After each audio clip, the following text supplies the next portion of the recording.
X représentent un cas de figure particulièrement intéressant du point de vue médiatique. Il s'agit d'une découverte et d'une exploitation qui peuvent être très précisément datées et documentées, comme en témoigne d'ailleurs donc l'exposition des archives. On peut en suivre l'actualité dans la presse, mais également dans la vie culturelle de l'époque. Pour autant, cette présence des rayons X au tournant de 1900 ne se résume pas simplement à ces manifestations techniques, scientifiques ou médicales. Ce que l'on peut appeler l'imaginaire des rayons X existe de manière plus diffuse. D'une part, parce que le fantasme de voir l'invisible, de voir à travers la matière également, s'est formulé bien avant la fin du XIXe siècle et l'avancée technique décisive que représentent les rayons X. La littérature, les arts et la culture populaire regorgent d'exemples de cet imaginaire.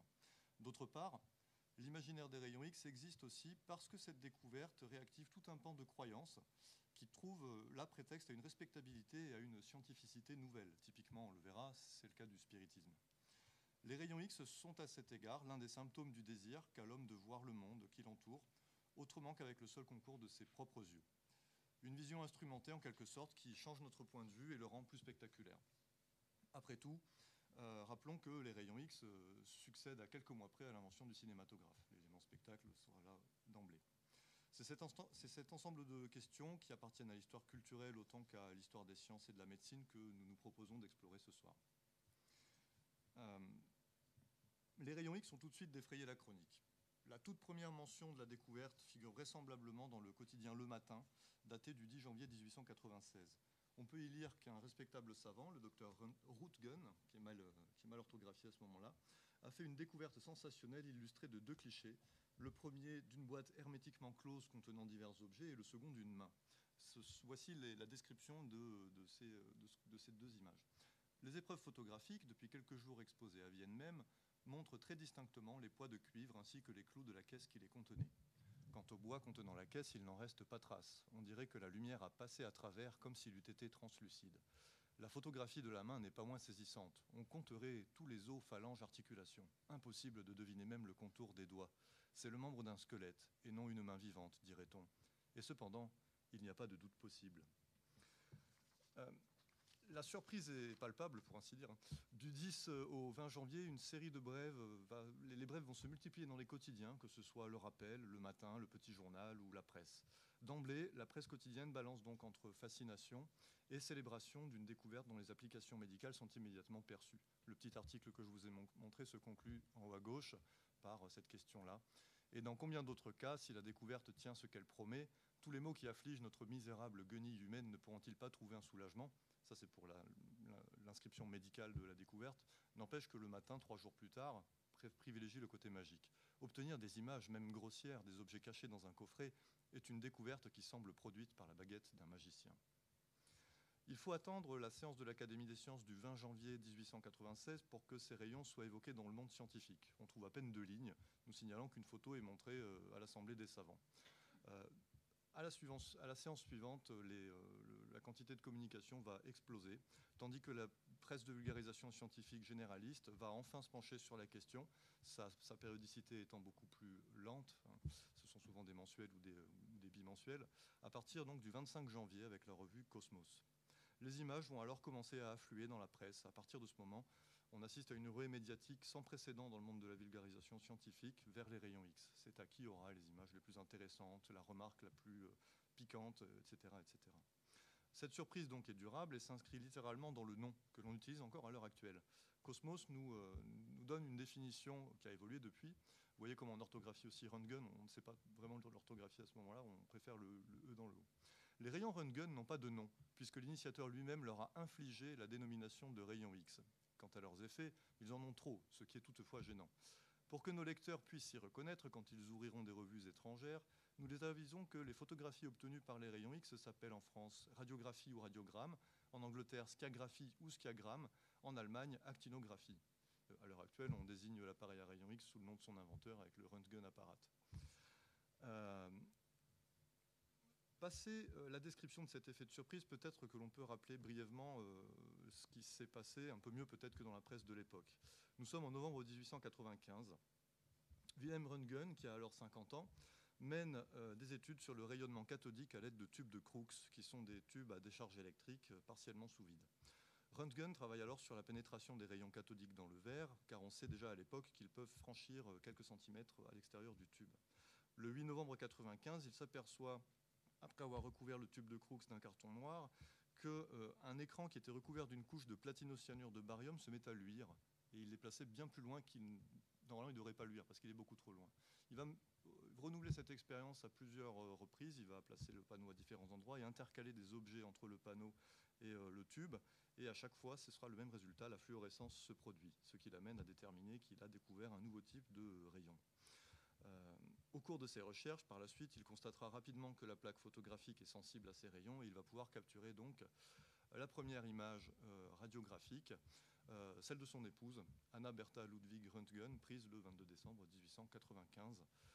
Et vous noterez que d'emblée, le détail coquet, en tout cas l'importance de montrer qu'il s'agit d'une main humaine, pousse à placer une bague sur le doigt.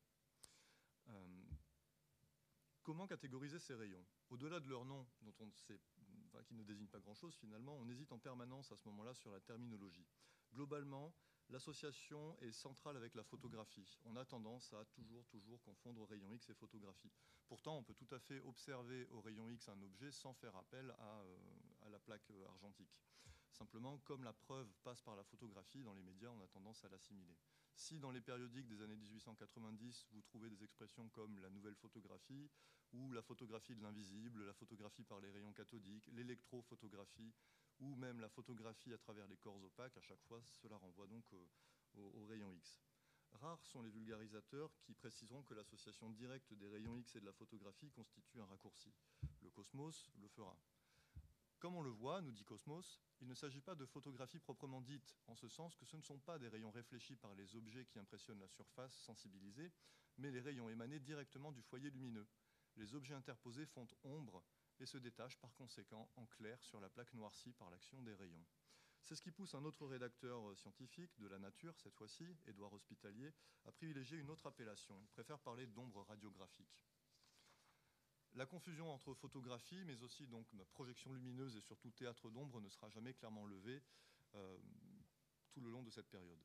On le constate aisément, cette hésitation perdure à tel point qu'en fait on ne sait pas comment montrer les rayons X au tout début. Vous voyez, je vous montre 2 doubles pages de Cosmos où on n'arrive pas non plus à caler l'idée de positif et de négatif. C'est-à-dire que les journalistes préfèrent vous présenter les 2 images pour que vous puissiez vous faire une idée propre. En ce qui concerne les applications envisagées, c'est tout aussi compliqué. Avant même de pouvoir évoquer cette idée d'application utile des rayons X, on va assister à une frénésie radiographique qui va pousser les expérimentateurs, aussi savants qu'amateurs, à refaire l'inventaire du monde. Tout y passe, des boussoles, des pieds, des coquillages, des pierres, des mains, des mouches vivantes, des tranches de pommes de terre, des lapins morts, des clous et quantité d'autres métaux, des fleurs, de l'eau, du bois. Et en général, on rencontre de cela dans des brèves qui ressemblent un petit peu à une forme de verset ou de litanie. Je vous montre un exemple extrait de la science française. C'est un compte-rendu de l'Académie des sciences fait par un vulgarisateur qui assiste. Monsieur Londe, donc Albert Londe, présente le squelette d'un lapin abattu par un coup de fusil. La forme de la fracture est marquée avec netteté. Bon, jusque-là, c'est normal. Et après, vous allez voir le goût du piquant en permanence dans les expérimentations. Messieurs Girard et Bordas, du laboratoire municipal, montrent l'image de l'intérieur d'un engin explosif photographié à travers les parois d'un missel excavé. Le docteur Delbé, chirurgien des hôpitaux, plus classique ici quand même, a fait la photographie de la main d'une jeune femme qui, pendant de longues années, conserva une aiguille engagée dans les chairs sans qu'on sût exactement le siège exact du corps étranger. La seconde réaction, après cette frénésie donc cette volonté d'inventorier le monde de nouveau, pousse à une seconde réaction qui est donc d'ordonner les applications possibles des rayons X. Le premier choix évident, comme on l'a vu, c'est la médecine, avec l'étude portant sur la localisation de corps étrangers dans les chairs, le traitement aussi d'affections pulmonaires telles que la tuberculose, qu'on essaie d'appliquer avec les rayons X, ou encore l'observation du réseau vasculaire suite à l'injection d'une solution contenant des poudres métalliques souvent très lourdes, et plutôt dans des cadavres donc. Choix suivant, beaucoup plus difficile à classer par ordonnancement, hein, ce serait la paléontologie. Ici, c'est un extrait de la nature. À droite, vous voyez la main d'une momie qu'on vous présente donc sous son jour normal. Et à gauche, vous avez un petit monstre issu je crois, du Japon, qui s'avérera être donc un canular, puisque les rayons X nous révèlent que c'est un objet fabriqué de toutes pièces. Là, on ne le voit pas très bien, mais il y a une broche au niveau du bras de la créature. Alors qu'à droite, c'est une véritable momie, comme le montrent les rayons X. Par la suite, on voudra l'appliquer aussi à la prévention de la fraude en joaillerie ou au génie civil. On espère pouvoir sonder en direct les murs pour voir ce qui se cache derrière, expertiser les tableaux, les applications classiques finalement à l'heure actuelle aussi, hein, aider la justice à rendre un verdict juste, déterminer le sexe des vers à soie ou les poules pondeuses les plus efficaces, et aussi l'appliquer évidemment aux douanes, ce qui va soulever un tollé chez les photographes puisque ça voile les plaques photographiques. Et un personnage du nom de Charles Mendel obtiendra, en tout cas momentanément, l'interdiction de cette pratique. D'autres applications nettement plus délirantes sont évidemment relayées parce que la presse de vulgarisation scientifique est essentiellement populaire et s'intéresse au piquant. En général, elles proviennent des États-Unis et le rédacteur s'amuse à signaler par exemple que les rayons X permettent qu'on a le fantasme de ne pas être enterré vivant. On peut vérifier que grâce aux rayons X que nous sommes vivants, car apparemment la peau des êtres vivants est plus translucide que celle des morts. Où on peut aussi espérer imprimer des milliers de volumes d'un seul coup grâce aux rayons X, le problème étant que la diffusion fait que les impressions seraient absolument déplorables. Ces diverses applications possibles soulèvent aussi la question de savoir qui pratique les rayons X. Alors la réponse est simple à ce moment-là, n'importe qui ayant les moyens d'acheter le matériel peut le faire. On a plein de guides qui vous permettent de pratiquer les rayons X à la maison. Et la presse se plaît souvent à raconter que les objets qui permettent de faire des rayons X à la maison disparaissent totalement des étals, si bien qu'on s'imagine des gens qui se radiographient tout seuls chez eux et qui peut-être ont des ennuis par la suite. Toujours est-il qu'ils rendent compte des expérimentations aussi bien des savants que des amateurs. Et ce que je trouve assez fascinant, c'est la façon dont les illustrations sont présentées. À gauche, vous voyez donc une expérimentation sur on va dire la mise au point, puisque le vocabulaire photographique est appliqué au rayon X, avec différents tubes.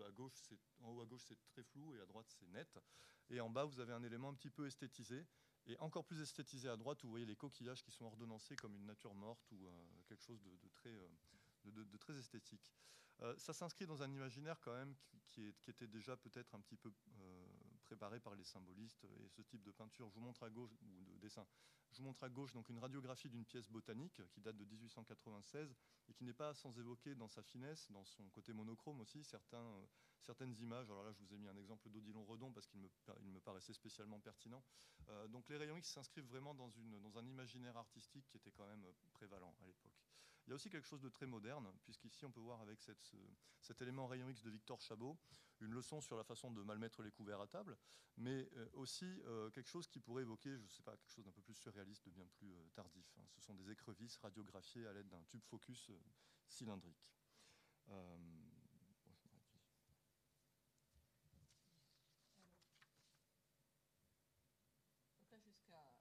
Jusqu'à présent, nous avons parlé de la naissance, de la découverte des rayons X, de leur vulgarisation dans la presse et des premiers usages. Et dans cette deuxième partie, nous voudrions évoquer justement le rapport que cette société a pu engager aux rayons X sous l'angle plus général de ce désir, qui d'ailleurs ne date pas du 19e siècle, ce désir de voir l'invisible. Au-delà, en effet, de cette découverte et des utilisations pratiques, il y a une prise de conscience qui s'opère du pouvoir de ces rayons X, progressivement aussi, vous en reparlerez, de la dangerosité des rayons, qui va alimenter des fantasmes, des représentations. Et peut-être aussi donc l'idée d'une espérance, d'où le titre ici, entre croyance et charlatanisme. On va voir que la découverte des rayons X va réalimenter des croyances, en particulier du côté du spiritisme et de l'occultisme. Alors, c'est vrai pour la radiologie, mais ça va être aussi vrai en amont, avant même la radiologie, de la photographie. L'idée de prendre une empreinte des choses, de conserver leurs traces, ça vaut pour les objets qui nous apparaissent, donc en pleine lumière, mais ça peut valoir aussi pour des phénomènes qui se dérobent traditionnellement à la vue. Alors, voici par exemple un témoignage, alors qu'il vaut ce qu'il vaut, c'est-à-dire qu'il est supposément apocryphe, mais c'est un témoignage qui est rapporté par Nadar, le célèbre photographe Nadar, dans son autobiographie « Quand j'étais photographe », où il évoque l'appréhension de Balzac, donc Honoré Balzac, devant l'expérience photographique. Alors, je me rapproche un petit peu parce que Balzac se sentit mal à l'aise devant le nouveau prodige. Il ne se pouvait défendre d'une appréhension vague de l'opération daguerrienne. Il en avait trouvé son explication à lui. Donc, selon Balzac, chaque corps dans la nature se trouve composé de séries de spectres, en couches superposées à l'infini, foliacées en pellicules infinitésimales, dans tous les sens où l'optique perçoit ce corps. L'homme, à jamais ne pouvant créer, c'est-à-dire d'une apparition de l'impalpable, constituer une chose solide, ou de rien faire une chose, chaque opération daguerrienne venait donc surprendre, détacher et retenait, en se l'appliquant, une des couches du corps objecté. Alors vous avez sur le côté le daguerréotype de Balzac en 1842, pris par Louis-Auguste Bisson. Et donc l'imagination de Balzac rapportait finalement la représentation du corps à une sorte d'éphéméride dont on enlèverait à chaque photo, à chaque cliché, une couche, avec cette angoisse aussi qu'un jour ça peut finir, c'est-à-dire que ça peut disparaître, comme on arrive rapidement au 31 décembre, justement, sur un calendrier. Voilà. Donc, tout ça pour dire qu'il y a dans l'idée de l'opération photographique, et ça va se rejouer ensuite avec la radiologie, avec les rayons X, que l'on arrive à capter quelque chose qui est de l'ordre de l'impalpable. Alors, cette captation de l'impalpable, elle a pu marquer également des gens fort sérieux, des savants.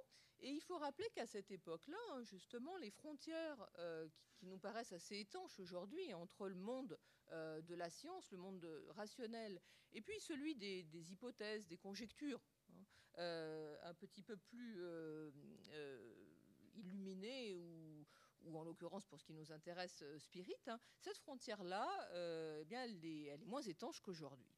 Et voilà donc William Crookes, donc le même qui a inventé les fameux tubes qui portent son nom et qui sont à la naissance de la découverte des rayons X. On avait de beaux exemplaires dans l'exposition. Donc, Crookes a également mené des recherches sérieuses sur les phénomènes spirites dans les années 1870. Et il a en particulier consacré une étude au médium Florence Cook. Donc, vous voyez, on est dans les années 1874. Médium en présence de qui était censé se manifester un fantôme, ce fantôme portant le nom de Cathy King. Voilà. Et donc là, on a affaire à toute une série de clichés, 24, qui ont été pris donc de ces séances de spiritisme. Et vous voyez donc Crookes en train de poser à côté de ce qui est censé être cet esprit, ce fantôme. Voilà. Donc, on voit bien qu'ici, cet univers de croyance, y compris de la part de quelqu'un qui donc a interrogé d'une autre manière ensuite l'invisible, montre bien que science et foi dans des phénomènes paranormaux pouvaient faire bon ménage. On le voit ici dans l'espace britannique. On pourrait citer en France un autre cas, c'est celui de Camille Flammarion, qui est à la fois donc un astronome, un vulgarisateur de l'astronomie, mais également qui pensait à la pluralité des mondes possibles et qui était lui aussi très versé dans le spiritisme. Voilà. Alors, en même temps, évidemment, c'est dans la même époque, je vais passer un peu plus vite, mais certains, que ce soit donc pour la photographie, et puis ça va y avoir un renouveau également au moment du développement des rayons X, certains essayent de tirer profit de cette situation. Là, je vous donne un petit exemple. Il s'agit de Bugey, Édouard Isidore Bugey, qui donc a essayé à tirer profit d'un petit commerce de photographie médiumnique, pourrait-on dire. Donc, il prétendait prendre des photographies, non seulement des sujets vivants, mais également de tous les esprits environnants.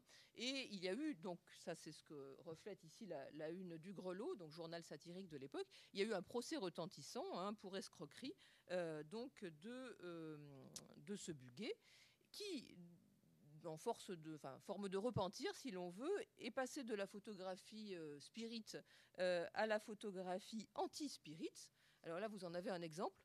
Donc après sa condamnation pour escroquerie, voilà donc une représentation de Bugey et de son alter ego squelettique, donc presque passé pour rayon X par anticipation, si vous voulez. Donc c'était des photomontages qui servaient à montrer ce qu'on était capable de faire avec la photographie, évidemment, donc sur le mode de la supercherie. Voilà. Alors, en même temps, et ceci peut-être petit clin d'œil à Lyon, puisque nous sommes dans la patrie d'Alan Kardec, le célèbre Alan Kardec. Voilà un petit extrait d'un article publié en 1896. Donc je vous disais qu'il y a une sorte de renouveau de toutes ces questions-là et de ces espérances autour de la découverte des rayons X. Voilà un article du Progrès illustré de 1896. Et cet article tente, donc au-delà du discrédit jeté sur certaines pratiques frauduleuses, tente de refonder en légitimité l'approche des occultistes. Avec le raisonnement suivant, vous allez le découvrir avec moi. Mais il existe un spiritisme tout autre. De vrais, de grands savants se sont insurgés contre les bornes étroites apportées aux investigations humaines. L'existence d'un monde immatériel, ou plutôt non perceptible par nos sens, est aujourd'hui prouvée par les découvertes de Crookes et tant d'autres dont les noms font autorité. Crookes détermine un quatrième état de la matière, impalpable et invisible, et ouvre la voie aux rayons X de Röntgen. À côté du spiritisme grossier et gobeur, il y a donc une véritable science spiritualiste, encore embryonnaire, mais qui jette déjà dans l'océan de la métaphysique de fulgurants coups de sonde. Donc l'idée, c'est que précisément ces instruments nouveaux permettent de postuler la capacité à découvrir justement ce que l'on ne voit pas, mais qui peut-être existe. Voilà, c'est un instrument d'investigation possible. Alors, en même temps, je le disais, et on voit bien donc d'où l'intitulé, entre croyance et charlatanisme, cette invention, cette découverte des rayons X prend place dans un moment au XIXe siècle qui est un moment de mutation du système médiatique. Aux gazettes du XVIIIe siècle, aux journaux même de la période romantique, par exemple les journaux d'un Émile de Girardin, succède une presse populaire à grand tirage, avide de sensationnalisme. Et évidemment, le modèle américain en particulier, d'une société de la communication, est également très présent pour le meilleur, mais aussi pour le pire, à savoir le règne du canard ou de ce que les Américains appellent le humbug, qui est un petit peu l'équivalent aujourd'hui des fake news. Alors, un bug américain, je passe vite parce que je vois que l'heure tourne un petit peu, mais je vous donne un exemple. Voilà, donc, vous voyez, on est un petit peu encore avant la découverte des rayons X, 1888, un article, mais qu'on retrouve dans plusieurs journaux de l'époque, c'est repris de manière virale, on dirait encore aujourd'hui, Brain Picture. Donc, l'idée que si l'on découpe, au moment de l'autopsie, rassurez-vous, c'est quand même au moment de l'autopsie, le cerveau d'un savant en fil de lamelle, eh bien, on découvre, en observant ce cerveau-là, on découvre justement inscrites, imprimées, les pensées, les recherches de ce savant. Alors, il s'agit là, l'exemple qui est pris, c'est, je crois, un égyptologue, et donc on redécouvre dans son cerveau des traces de hiéroglyphes, nécessairement, puisqu'il était égyptologue. Voyez. Donc, vous voyez, ça, c'est le type de bobards qui circulent dans la presse américaine. On pourrait ne pas leur donner foi du tout, mais on peut trouver, par exemple, en 1896, dans le recueil fort sérieux de Georges Vitou, qui est un ouvrage de vulgarisation sur les rayons X et la photographie de l'invisible, mention de ce humbug américain, avec malgré tout toutes les précautions nécessaires. En toute sincérité, c'est seulement pour être complet en cette étude de la photographie de l'invisible, le titre qu'évoquait Axel tout à l'heure, qu'à titre de curiosité, nous mentionnons ici ce récit extravagant que l'on nous annonce cependant presque sérieusement de la découverte récente d'un truc propice à réaliser la photographie de la pensée. Voilà. Donc, là, on est dans un univers qui est fort farfelu, mais en même temps, ce farfelu connaît aussi une déclinaison plus sérieuse. La photographie de la pensée mobilise un certain nombre de médecins.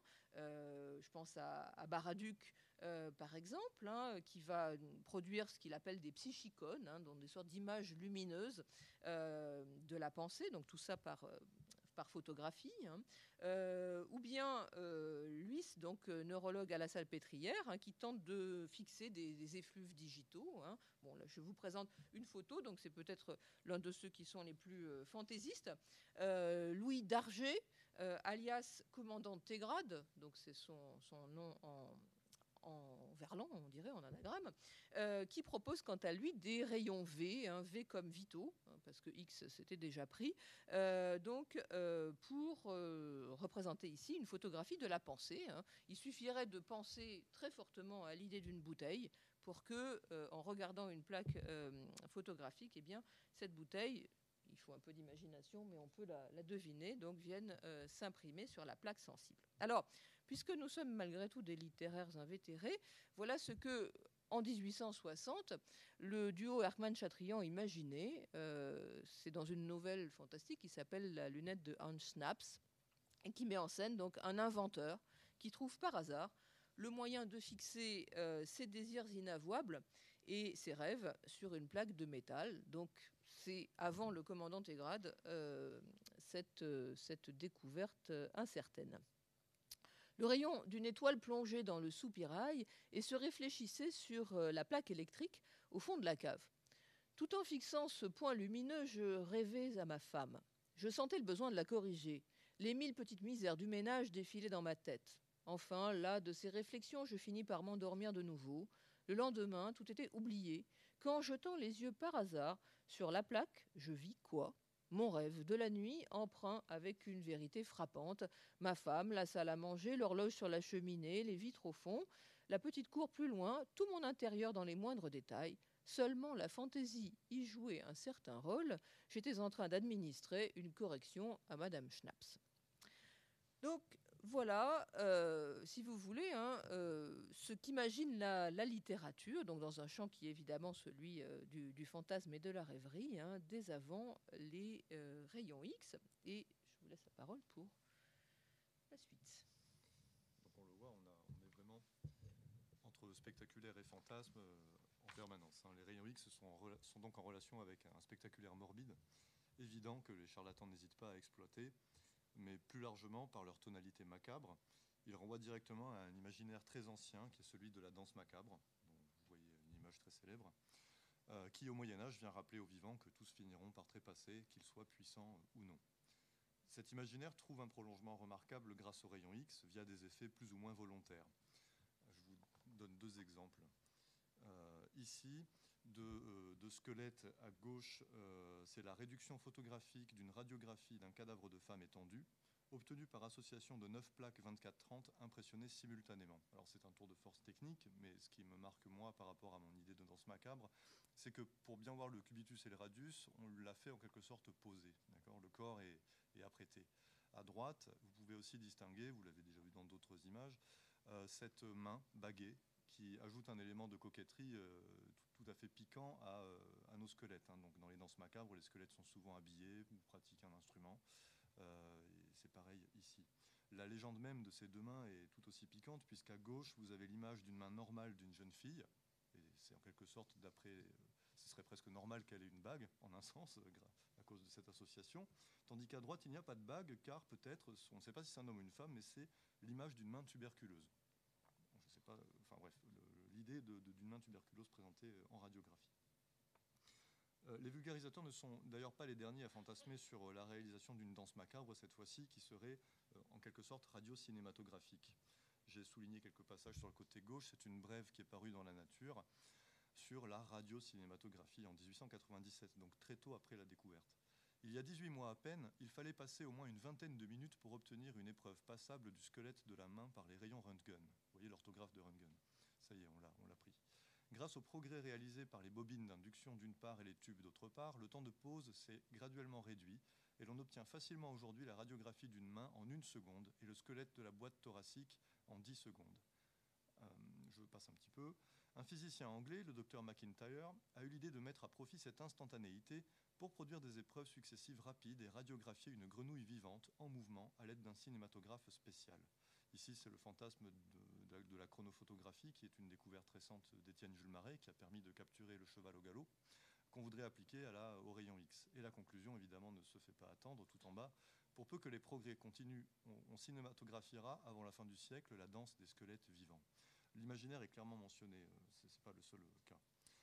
Pour le moment, à défaut de pouvoir être immédiatement appliqués au cinématographe, les rayons X interviennent sous la forme de trucage emprunté à Méliès. Alors, nous allons vous passer un petit film signé J.A. Smith qui s'intitule The X-Rays et qui date de 1897. C'est un film britannique qui nous montre sous la forme qui nous montre le badinage entre un homme et une mondaine. Ça marche ? Alors, ce que vous allez voir et ce que je trouve passionnant, c'est que l'opérateur de rayon X qui apparaît avec sa boîte, pendant que donc la scène de séduction se déroule, va enlever le cache, mais l'effet n'est pas instantané. On ne comprend pas encore les effets des rayons X. Il faut attendre un petit peu que le jump cut, clac, ici s'opère, pour que les acteurs soient réhabillés en quelque sorte. Mais du coup, on a l'impression qu'il faut un temps d'imprégnation des rayons X avant que ça marche. C'est ça que je retiens surtout de ce film, qui par ailleurs est tout à fait drôle dans le jeu d'acteur. En revanche, quand il remet le cache, ça s'interrompt instantanément. On trouve aussi le trace d'un film qui était signé, c'est de Méliès, non, j'ai oublié, si, de Méliès, oui, c'est ça, où je n'ai pas pu le voir, mais en tout cas, c'est un squelette qui essaie de s'échapper de son enveloppe corporelle. Bon. Parallèlement au progrès technique des appareils de captation photographique, les rayons X sont aussi immédiatement utilisés par l'ensemble du monde forain. Alors ici, c'est une image qu'on peut voir dans l'exposition, dont la date signale, peut-être que je me trompe dans la lecture, peut-être que c'est 1898, mais moi j'ai cru voir 1893, ce qui serait un exemple d'anticipation assez intéressant.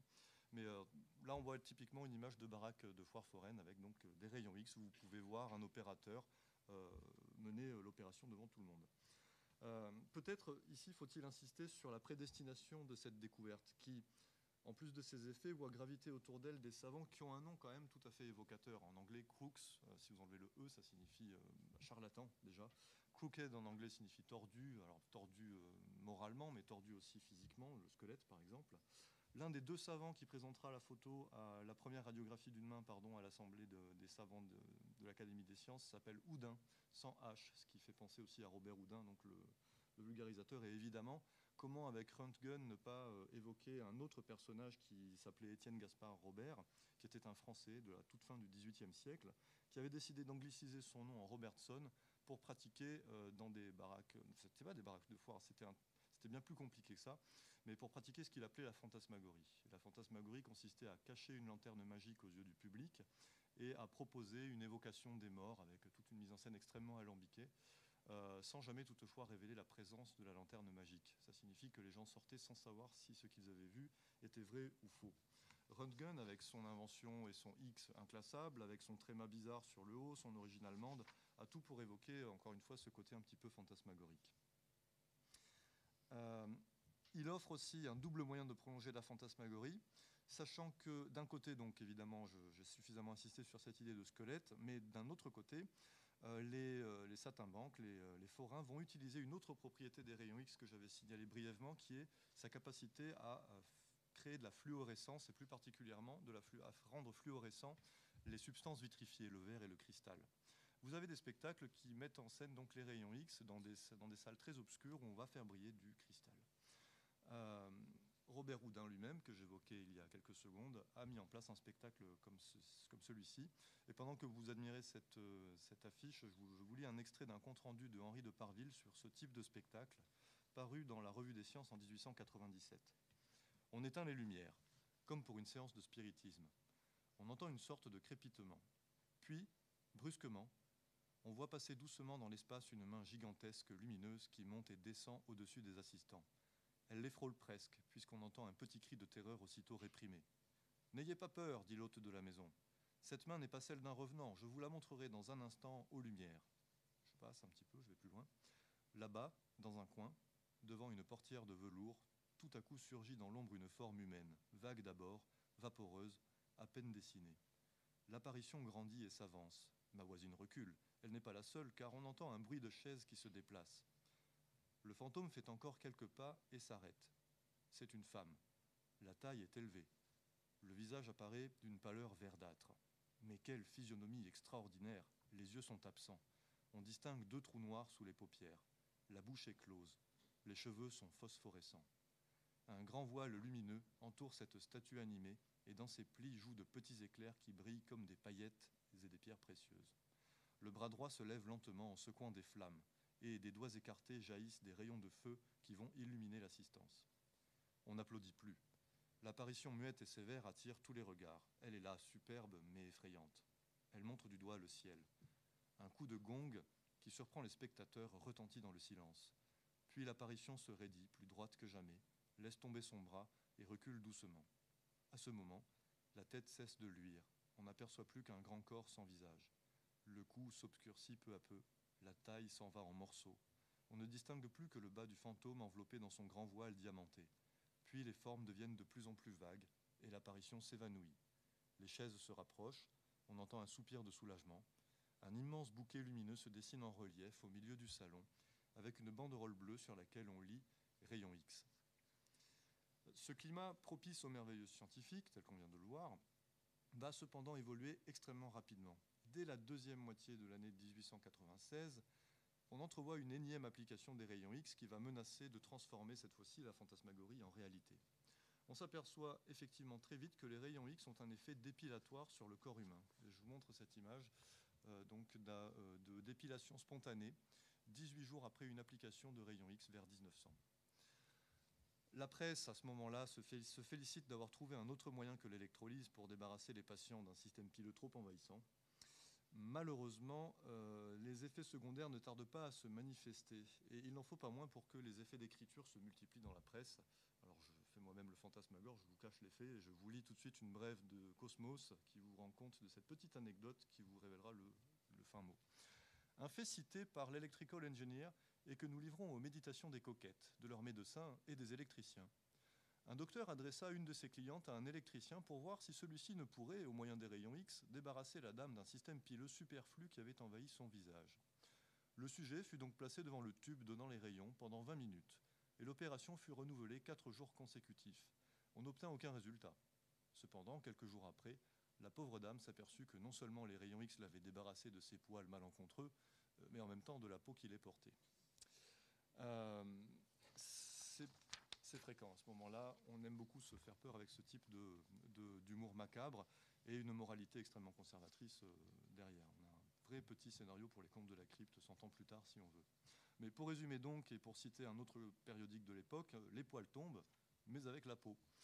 Les vivants sont ainsi menacés de se transformer réellement en squelettes. On a un autre exemple passionnant dans la nature qui publie en 1896 un texte qui rend compte de l'expérience malheureuse d'un homme ayant rempli la fonction de démonstrateur pour les rayons X à l'exposition indienne de Londres. Grâce aux rayons X, le motif traditionnellement fantastique, du point de vue littéraire, de la main, va trouver ici une seconde vie. Le témoignage est long, je prends simplement la toute fin du témoignage. J'ai perdu 3 épidermes de la main droite et 1 de la gauche. 4 de mes ongles ont disparu de la main droite, 2 de la gauche, et 3 autres sont prêts à tomber. Pendant plus de 6 semaines, j'ai été incapable de faire quoi que ce soit de ma main droite, et je ne puis tenir une plume que depuis la perte de mes ongles. Selon toute prévision, mes mains ne reprendront leur état naturel que dans 1 mois ou 2. Ici, on a la description de ce que l'on appelle une radiodermite, qui coûtera d'ailleurs 4 doigts à Antoine Béclair, mais on insiste plutôt ici sur la dimension du témoignage. C'est une forme de journal de bord qui est assez littéraire dans l'écriture, d'une personne qui devient progressivement étrangère à elle-même. Ça pourrait tout à fait être le récit d'un savant qui devient fou peu à peu, qui par le processus ici de desquamation devient peu à peu le squelette qu'il montre au spectateur. Le style évoque, dans le texte globalement, peut tout à fait évoquer Stevenson ou Shelley, dont les œuvres aussi tirent parti d'un univers scientifique inquiétant. Je pense à Frankenstein par exemple. Ce témoignage s'inscrirait donc dans une tradition littéraire où le fantastique provient des méfaits de la science. La science est dangereuse. À terme, les choses deviennent évidemment beaucoup plus sérieuses, on en rigole de moins en moins, sachant que des gens mourront véritablement de cela. Vous avez ici donc la une du petit journal qui met en scène donc le chef du laboratoire de radiographie à la Salpêtrière, qui décédera après avoir subi quand même 22 opérations. Il aura été amputé successivement d'une main puis de son bras. C'était véritablement cauchemardesque, donc il est vraiment le martyr d'un savant. C'est un schéma qui se répétera de plus en plus par la suite. Oui, parce que c'était un opérateur de rayons X et à force d'être exposé aux rayons X, il a perdu véritablement. On a dû l'amputer, il ne guérissait plus. Il était littéralement brûlé. Par la suite, avec d'autres découvertes telles que le radium, on sait très bien que Marie Curie en mourra. Enfin bref, la toute fin du 19e siècle marque clairement un moment où l'amateur ne peut plus vraiment s'intéresser à ce type de découverte et les reconstituer chez lui. Monique Sicard insiste à ce moment-là sur le fait qu'il y a une séparation entre amateurs et savants. Petit à petit, la science amusante va disparaître.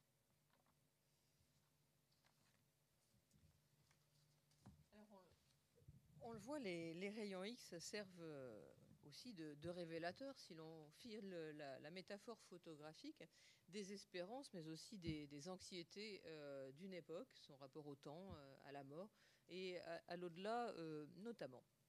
Mais c'est aussi le signe d'une société qui est tournée vers l'avenir et qui pense notamment à un moment qui est un moment de basculement dans la modernité, pour le meilleur et pour le pire. Une société qui se développe tant industriellement que démographiquement dans un cadre qui est de plus en plus urbanisé, d'où le désir croissant de contrôler ce développement et de réguler également les interactions sociales.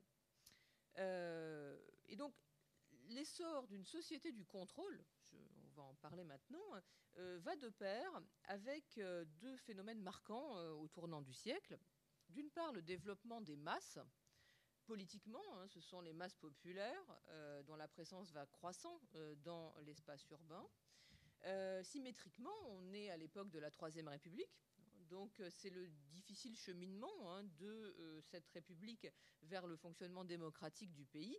Et j'y reviendrai dans un instant, mais c'est un fonctionnement démocratique et parlementaire qui est émaillé de scandales, ceux de la Troisième République, scandés par des crises régulières.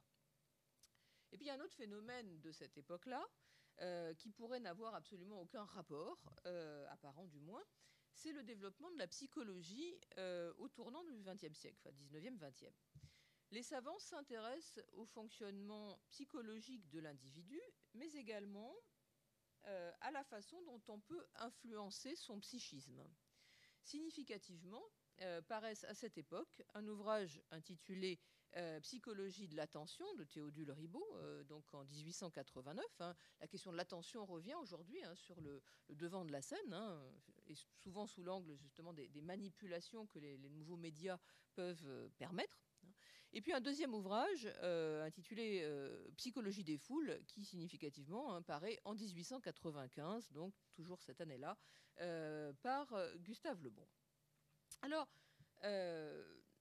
bien sûr, donc, on a pu évoquer cette société du contrôle, cette envie de contrôler autrui, de le manipuler. Ça ne date pas, bien entendu, du tournant du siècle, ni de l'invention des rayons X. Voir à travers, et notamment voir à travers autrui, c'est une manifestation d'omniscience, d'omnipotence. C'est un attribut divin, celui qui sonde les reins et les cœurs, comme il est écrit dans la Bible. Alors, voilà un exemple ancien, déniché par Denis Reynaud d'ailleurs, exemple du XVIIIe siècle, de ce que pourrait, de ce que pouvaient être des fantasmes comme ça d'omniscience, à travers donc cette histoire véritable et merveilleuse d'une jeune Anglaise en 1772. Cette jeune femme est en fait dans l'imaginaire de l'écrivain une femme lynx. C'est-à-dire qu'elle a des yeux qui sont, nous dit l'auteur, des introscopes, c'est-à-dire que ce sont des appareils à percevoir l'intérieur des corps. Et voilà ce qui est dit. Cette fille qui pénètre l'intérieur de la tête ainsi que le reste du corps, y discerne non seulement, et comme à travers un verre blanc, malgré l'enveloppe des méninges, l'ordre dans lequel sont rangées les substances corticales et médulaires, mais encore, elle découvre l'âme, pour ainsi dire. Elle y lit très distinctement les pensées de l'individu, de sorte qu'elle vous dira vos desseins, vos réflexions et vos premières idées même, avec la précision et dans l'ordre qu'elles y naissent et s'y rangent.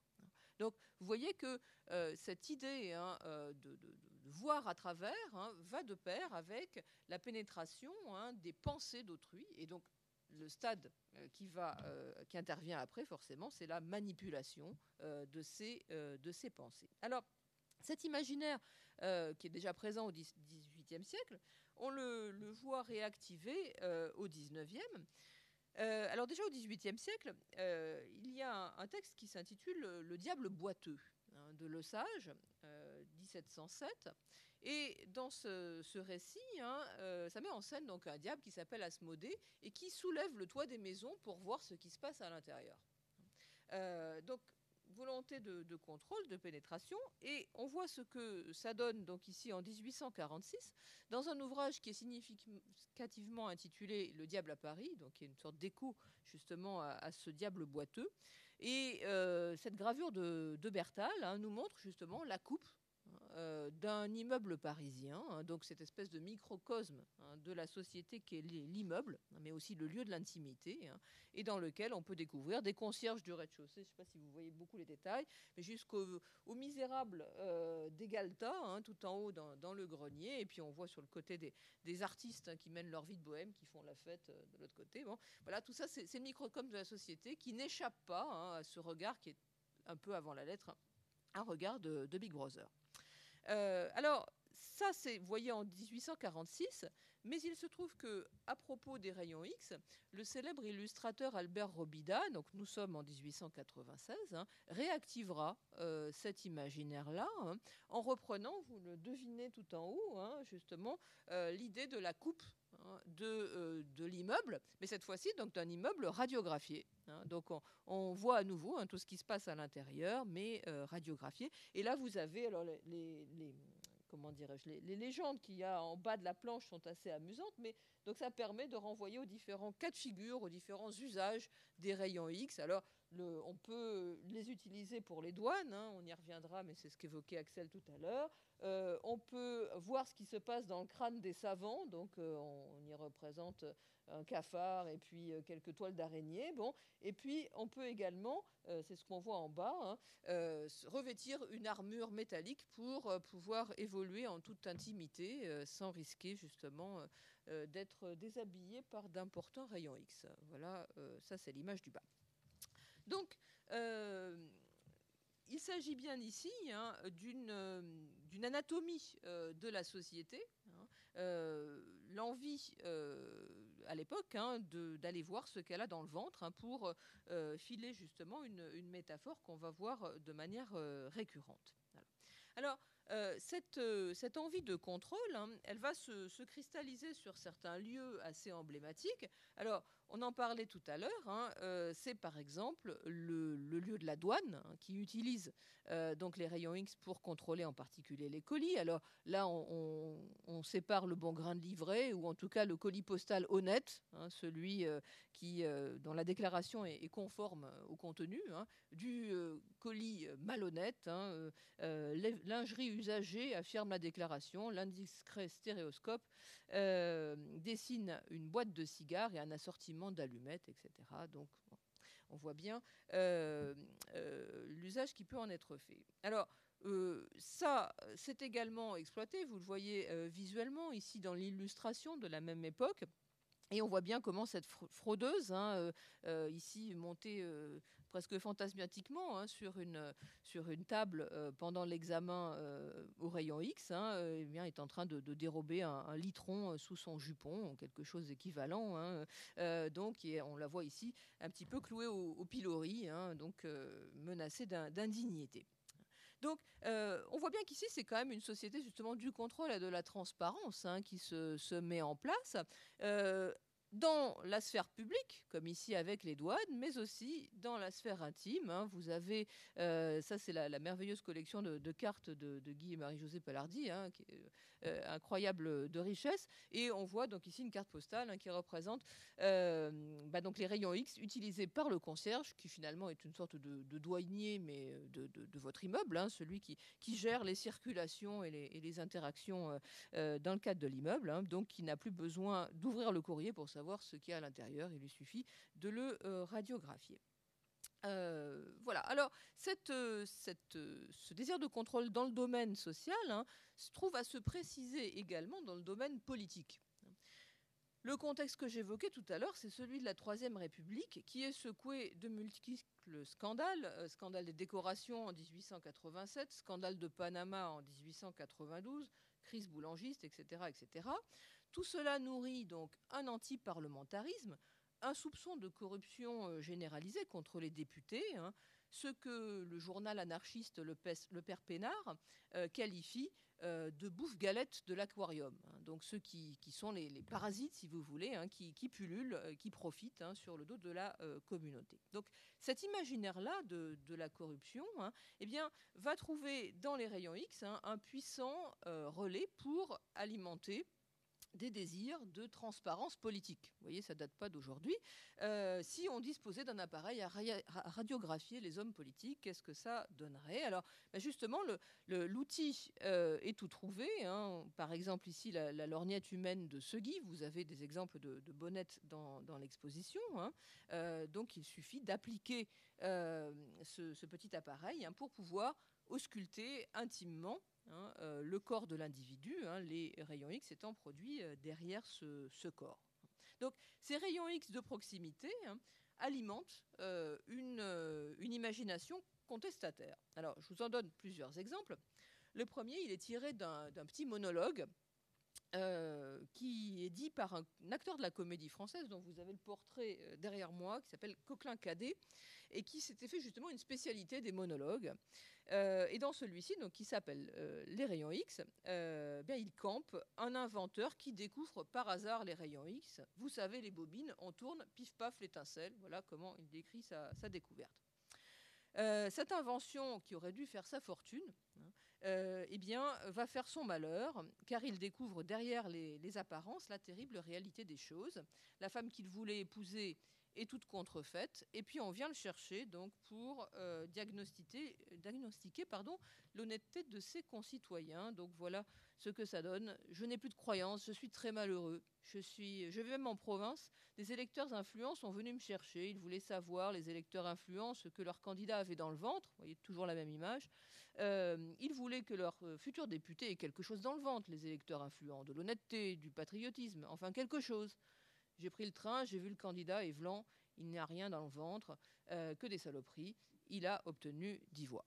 Et donc, ça, c'est la version monologue, mais vous avez la version carte postale. Je ne développe pas, mais c'est exactement la même chose qui se trouve ici déclinée. Alors, l'heure tourne. Je ne sais pas de combien de temps est-ce qu'on dispose encore. Parce que là, je vois qu'il est 25. Oui, bon, ça ira. Donc, pour ne pas quand même rester sur des visions aussi tristes et apocalyptiques, nous vous proposons donc un petit détour vers d'autres horizons. Alors, il y a toujours une affaire de désir et une affaire de contrôle, mais cette fois-ci dans un domaine plus plaisant, puisque c'est celui des amours. Les rayons X vont donner naissance, hein, à de nombreuses polissonneries belle époque, hein, pourrait-on dire.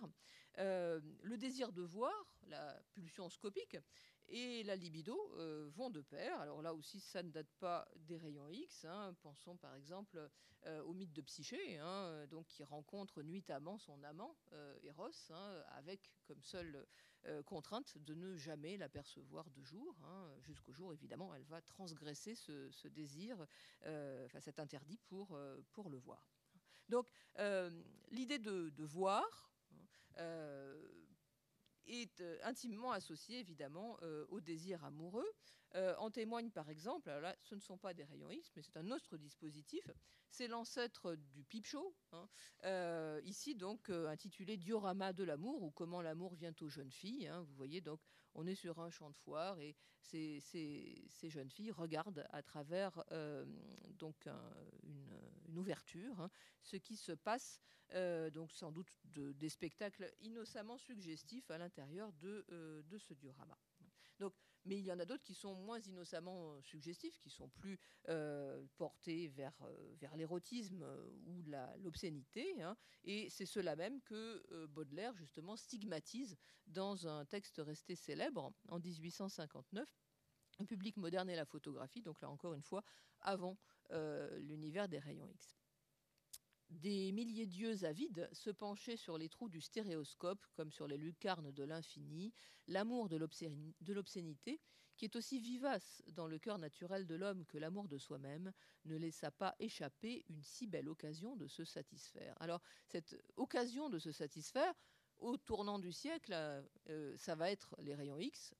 En 1859 et autour de 1850, c'était à travers la photographie, à travers le stéréoscope, à travers les boîtes d'optique, ce que je vous ai montré à l'instant. Et en voilà encore un petit exemple lyonnais, puisque nous sommes à Lyon. Ce sont les binettes lyonnaises.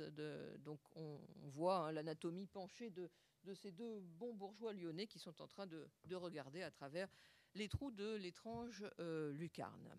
Voilà. Alors, tout cela, donc, encore une fois, c'est un univers 19e siècle, antérieur aux rayons X, mais qui trouve à se réactiver avec ce monde de la radiographie. Dans le cabaret, on l'a vu avec le monologue de Coquelin-Cadet, sur le champ de foire, au CAFCONS. Et en voilà un petit exemple. Alors, il va falloir tendre l'oreille, car l'enregistrement est d'époque. Il faut encore que je trouve, voilà. Mais donc, je vous ai mis à l'écran le premier couplet.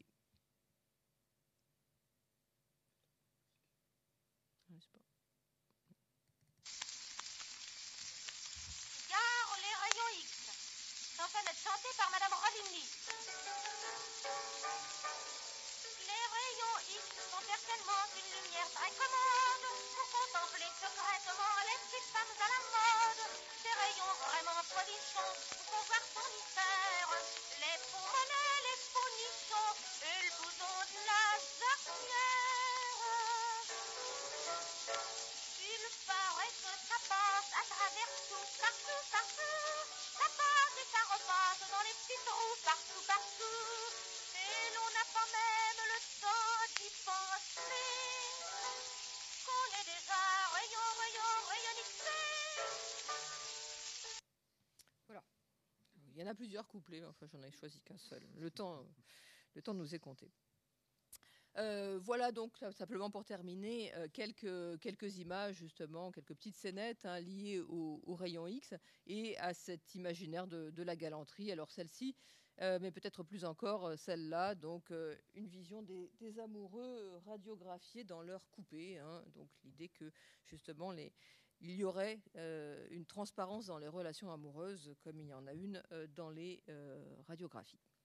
Alors pour conclure peut-être et vous proposer quelques prolongements, donc pour ma part j'insisterai sur justement le fait que les rayons X rendent palpable et spectaculaire une révolution dans la manière de voir et de découvrir le monde. On l'a dit, il est significatif que cette découverte soit intervenue presque simultanément avec la première projection publique de cinématographe. Voir en mouvement, voir ce qui est caché, voir ce que l'œil n'avait jamais pu saisir auparavant, voir à travers la matière. Certains écrivains, et je pense notamment donc à celui que j'évoque ici, Maurice Renard, qui est l'un des maîtres de la littérature d'anticipation et du merveilleux scientifique, qu'il a d'ailleurs contribué à théoriser. Maurice Renard a imaginé une petite nouvelle qui s'intitule L'homme truqué. Et cette nouvelle, justement, va envisager la question de la vision avec une profondeur métaphysique. Donc ce texte est publié en 1921. Alors, il ne parle pas des rayons X à proprement parler, mais d'une sorte de variation autour de ce pouvoir de voir différemment les choses. Il s'agit d'un petit récit qui met en scène Jean Lebris, qui est un jeune homme qui a perdu la vue au cours de la Première Guerre mondiale. Et c'est une sorte de gueule cassée, si vous voulez, un petit peu comme on en voit de tragiques exemples là dans l'exposition. Enlevé par des ravisseurs sans scrupules, il va faire l'objet d'une expérience médicale inédite. Un mystérieux docteur Prosope va lui greffer des électroscopes. Alors ces électroscopes, ce sont des yeux artificiels qui sont sensibles non pas à la lumière du jour, mais aux charges électriques. Donc ce que va voir désormais ce jeune homme qui était aveugle, ce n'est pas le monde tel que nous le voyons, mais ce que vous voyez sur la petite illustration ici, c'est-à-dire le monde des fluides électriques. Chose qui, donc c'est un monde inédit, Mais c'est en même temps une expérience qui va rendre ce jeune homme profondément malheureux. Et on pourrait considérer, hein, si vous voulez, que cette nouvelle est une métaphore des traumatismes que la Grande Guerre a pu occasionner, justement, notamment auprès de tous ces soldats mobilisés. Un petit peu comme si, justement, après la Première Guerre, on ne pouvait plus voir les choses comme avant. Voilà. Alors, ça, c'est un exemple pas gai. Et Axel va vous présenter, pour conclure, quelques exemples plus réjouissants. Oui, puis un petit peu plus parsemé. C'est plus une réflexion sur l'usage des rayons X à l'heure actuelle, plutôt au XXe siècle, on va dire. Globalement, pour conclure, on peut dire que l'imaginaire scientifique dévoyé est une source d'inspiration sans fin pour les cinéphiles, on le sait, dans l'anticipation et le cinéma d'horreur, particulièrement par exemple le cinéma de monstres de la Universal dans les années 30 avec l'homme invisible et tous ces personnages-là, ces histoires de loups-garous, de personnages anthropomorphes, de Jekyll adaptés, et à l'heure actuelle avec l'imaginaire médical tel qu'a pu le développer David Cronenberg, qui ne touchera pas aux rayons X par ailleurs. Pourquoi est-ce qu'on utilise peu les rayons X en fait dans la culture populaire ou dans le fantastique? Peut-être parce qu'ils sont trop bizarres, pas sûr, mais surtout peut-être aussi parce qu'ils sont extrêmement coûteux. C'est pour ça qu'ils restent plutôt l'apanage de supports populaires et notamment la bande dessinée. Je pense que tout le monde a lu cet album de Tintin, Objectif Lune. Et ce qui me fascine aussi ici, c'est que donc Dupont et Dupont se sont fait peur en voyant un squelette et essaient de le traquer. Et tous les deux passent derrière l'écran en espérant le trouver, mais comme c'était eux-mêmes qui le voyaient, ils tournent en rond. D'accord ? Donc on est vraiment sur une réécriture de l'arroseur arrosé. Et on est surtout sur des rayons X qui diffusent en direct, ce qui est déjà relativement en 1953, quand le volume paraît, c'est quand même extrêmement risqué déjà.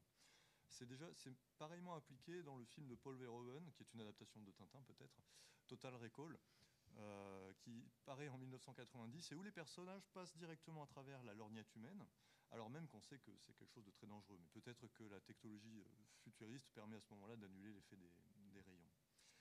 Globalement, les rayons X se sont beaucoup utilisés dans les années 60, surtout si on passe de l'autre côté de l'Atlantique avec un super-héros bien connu, Superman, qu'on vous représente souvent autour des années 60 en train d'observer des gens à l'aide de sa supervision à rayons X, représentés comme une forme de lampe torche. Vous voyez clairement le rayon partir alors qu'on sait bien que les rayons X diffusent normalement.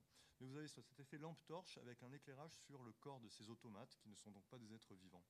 Le kitsch est parfois poussé jusque dans des déviations telles que Superboy, qui est un petit peu plus pulp, on va dire. Ici, vous voyez deux savants qui sont désolés et qui s'excusent auprès de Superboy parce qu'ils lui ont fait boire dans deux coupes séparées qu'il tient à la main, donc des produits extrêmement dangereux qui suscitent une réaction atomique dans sa cage thoracique et qu'il ne peut plus endiguer. À chaque fois qu'il respirera, il crachera des flammes. C'est ce qu'il vous explique. Mais ce qui me fascine, moi, c'est pas tant le côté un petit peu ridicule, volontairement ridicule à mon avis déjà à ce moment-là, c'est l'appareil à rayon X utilisé qui est quand même spectaculaire.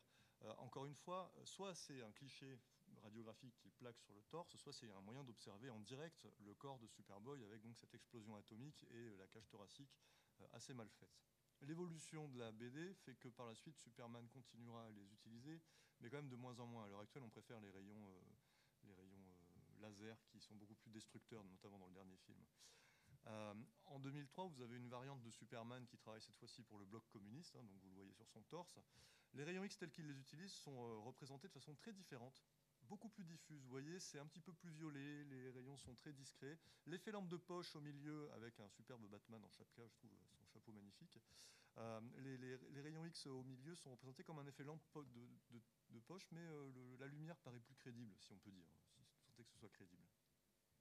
Dans le cinéma de série B, c'est-à-dire avec très peu de moyens, Roger Corman, évidemment, c'est aussi illustré en 1963 avec l'adaptation d'un roman dont je n'ai pas trouvé trace, qui s'appelle The Man with the X-Ray Eyes, traduit par l'horrible cas du docteur X, où un homme découvre le moyen, grâce à une substance, de voir avec ses propres yeux à travers, d'utiliser tout le spectre visible, mais ça a fini par devenir insupportable. En bas à gauche, vous voyez une variation des fêtes de Diamant sur canapé avec encore une fois ce corps féminin déhanché, probablement magnifique, mais on ne voit que le squelette. Et à droite, un singe, élément de foire. Vous voyez, on a encore cet héros, cet Thanatos, ce côté forain qui perdure. Un autre usage, publicitaire cette fois-ci, des rayons X, qui va être assez fréquent toujours dans les années 50 et 60, précisément parce que ça reste bizarre. Ici, vous avez un congrès de chiropracteurs qui sont en manque de reconnaissance et qui vont lancer en 1956 un concours de Miss Correct Posture. Je tue le mystère en vous disant que c'est la personne de droite qui a triomphé, du milieu, pardon, qui a triomphé, où en fait, radiographie à l'appui, on vous prouve que sa posture est parfaite grâce à sa superbe colonne vertébrale. C'est autre chose. Ça va durer quand même jusqu'en 1969, moment où l'intérêt va baisser. Ce côté publicitaire est encore exploité de façon moins dangereuse à l'heure actuelle sur des spots publicitaires, par exemple, qui visent à nous faire réfléchir sur les biais qu'on peut avoir dans notre façon de penser la diversité. And I can't change, even if I tried, even if I wanted to. And I can't change, even if I tried, even if I wanted to. My love, she keeps me warm. She keeps. Alors le clip date de 2015, mais ce que je n'ai pas montré parce qu'il est un peu long, c'est qu'au tout début, vous voyez les gens qui sont filmés dans leur réaction et ils sont frappés, ils sont inquiets, ils ne savent pas si c'est vrai ou si c'est faux. Alors je ne sais pas si c'est un montage ou pas, mais ils doutent encore, comme si on n'était pas sûr encore que c'est possible, que la technologie permette de faire ça en direct. Et je vais simplement m'arrêter sur un exemple que je trouve assez fabuleux, signé John Carpenter en 1988, qui à mon sens est la meilleure adaptation populaire qu'on ait jamais faite des rayons X, car John Carpenter n'a jamais d'argent. Il a souvent des acteurs de second rang et il invente avec Invasion Los Angeles, They Live en anglais, une invasion extraterrestre qui nous dissimule la réalité, et le personnage central que vous voyez là trouve des lunettes qui permettent de dévoiler la réalité. Et c'est clairement une transposition, à mon sens, des rayons X. Je vous montre le premier extrait. Il met des lunettes et ça révèle en noir et blanc que la réclame cachait en fait le fait qu'on doit obéir aux extraterrestres. Le noir et blanc, c'est une spécialité sur les situations tueuses du noir et blanc, mais bien que je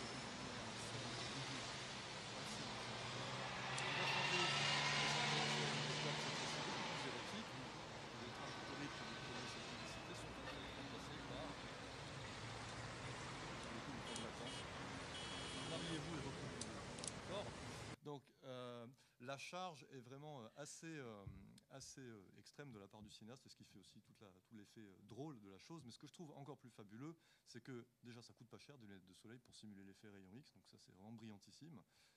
Mais c'est que l'autre élément purement fantasmagorique, c'est qu'alors qu'il est en train de lire tous les messages subliminaux dissimulés dans la revue, là on met nez à nez avec un de ces extraterrestres. What's your problem? C'est un squelette. En noir et blanc. Et c'est un squelette. I said, what's your problem? Grossière, comme si c'était aussi un déguisement fantasmagorique. Vous allez revoir, How are you today, sir? Okay, how's it going? Fine, thank you.